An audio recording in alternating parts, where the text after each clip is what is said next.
What's up, gamers? Dreamcastguy here, reviewing today Ghost of Tsushima. I want to start this video off with a little bit of a story because I feel it's important. When I was young, I randomly became obsessed with Japanese history. There was something so magical about the idea of these feudal lords, battles upon the ocean, and the struggles of this far-off land. And so, even though I was a child, I decided that when I grew up, I'm going to be a samurai. Now, of course, this is quite dumb, it's completely impossible, but my father, he wanted to try and support it, so he started to just bring home these cheap, badly translated sword-fighting guides. They were these little paperback manuals that were just completely useless, because obviously, I didn't even have a sword, but I spent years reading them. I'd pick them up every day after school and try and learn the way of the blade, and yeah, that's just super goofy, but I also feel like it just taught me so much about this ancient civilization. And there was always a line in this one guide that it stuck with me for my entire life. It began with the simple phrase, "Go into a field, pick up your blade, and swing it 10,000 times." This really made an impact on me because it clearly states that in order to become a samurai, it's not about chopping up your opponents, it's not about besting every single monster in your path. Instead, it is a matter of finding yourself in combat. Now, the reason I'm telling you this is because this effort to try and instill the samurai code into me, it gave me such a giant impression, and I've never seen it really replicated into a video game until now. Ghost of Tsushima is perfectly encapsulating the way of the samurai, and in every single way, I absolutely love it.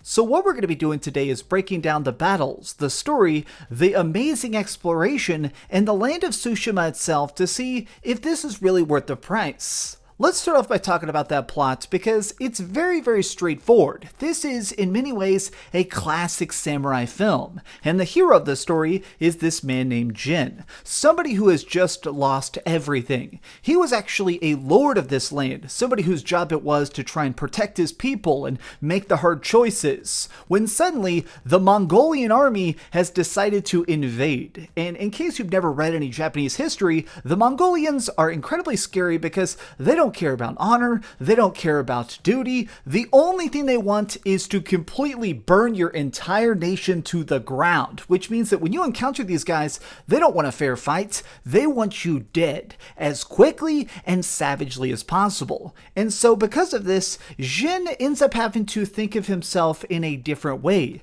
After spending an entire lifetime training himself to be the ultimate weapon, to see his enemies and look them in the eye as they pass away, he's now had to decide that he's going to become the Ghost of Tsushima, the blade in the darkness, the person who's willing to be just as savage as the Mongolians themselves. Now, what I really like about this is that it's explained through a series of side quests, all sorts of great dialogue, but also in some very in-depth flashbacks that let us actually experience the lifespan of Jin, to see why he cares, why these things matter, and why honor is something that he's at this point willing to set aside in order to save his people. The storyline is fantastic because it just so much echoes classic samurai fiction. In fact, every mission we go on is presented to us almost like an episode of a TV show with like a nice little intro card. And it just sticks to this aesthetic the entire time.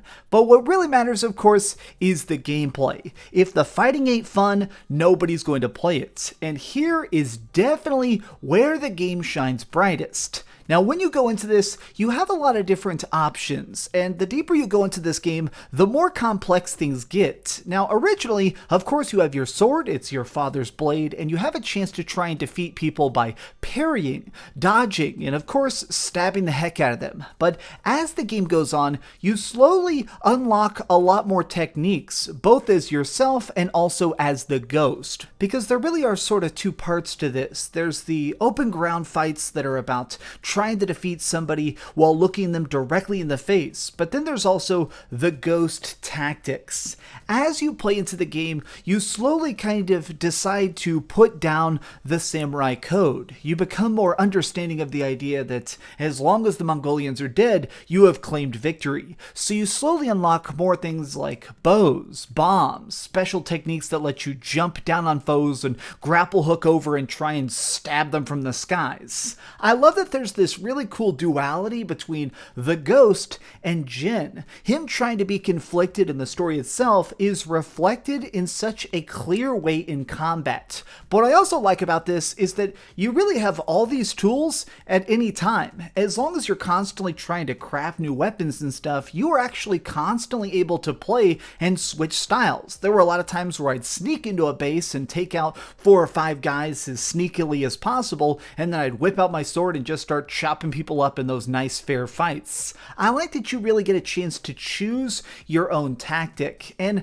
honestly, the best parts of this game are sometimes when it's in the dark, when you're just creeping along on rooftops and doing some cool parkour and picking your targets as carefully as possible. In fact, this is totally true. At one point, I was sneaking along and I was trying to aim my arrows at this like mini boss guy who's wandering around this base, and I was gripping my controller so tight, I literally snapped off one of my triggers. But this wasn't because the controller was badly made. It's that I was so intensely in that moment, I accidentally crushed it in the fear that I would die. I love these style of moments, but really where things manage to grab me the most is how you get things unlocked. So there is a lot of exploration in this game. It is certainly your standard open world adventure, but the major twist of it is that this really leans into classic Japanese mythology. The fact that there's these spoken word stories and people that are like musicians who will recant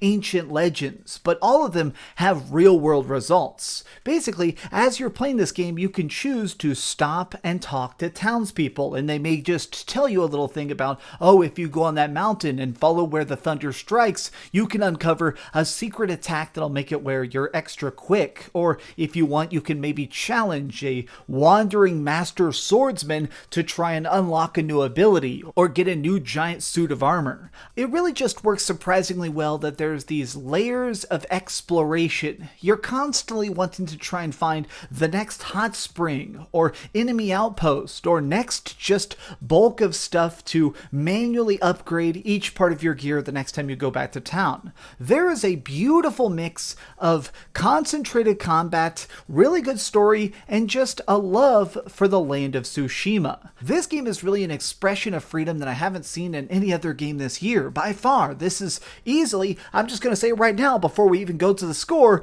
this is now my favorite game of the entire year. Every piece of this is exactly what I wanted in a game, and I didn't even know how badly I was craving it. If I had any tiny freaking critique of this, and this is a very small thing, I wish we had more control over the cameras at times. Like, one of the things is that the camera likes to stick very close to our hero, especially in fights, and certainly when we're indoors and stuff, and it seems like it manages to get caught behind trees or inside of a box a little bit more than I would like. I wish that they put in a little bit more of like a smart camera system, or maybe some sort of standard lock-on mechanics, that way I can keep an eye on one person more efficiently. It's not even really a problem. It's something that, I mean, obviously I'm playing the game and loving it anyways, but I still think that this game, I'm so just blown away that I managed to take on hundreds of people and burn down bases and swim out to sea and actually fight people on their Mongolian boats, and still I'm so enamored with it. I cannot wait to go back to the world of Ghost of Tsushima because it's just so believable. Okay, so we've heard a lot of good and a little bit of bad, but let's go over the ratings board and put a big number on it. I am giving Ghost of Tsushima a 10 out of 10.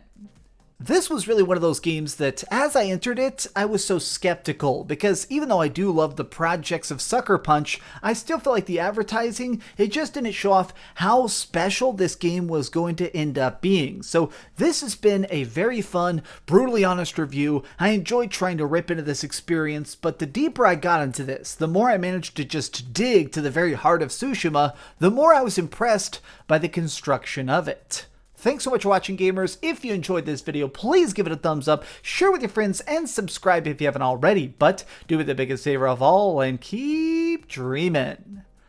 Seriously, thanks everybody for all the subscribes and for all the likes and stuff. We're getting really close to 200,000 subscribers, and seriously, I appreciate it. Alright, now I'm going to go chop up more Mongolians. Thanks so much for watching that video. If you want to see something else, you can always click this link to see what I put up last, or, subscribe and see what's coming up next. Also, I promise that whatever I do, it'll try not to suck.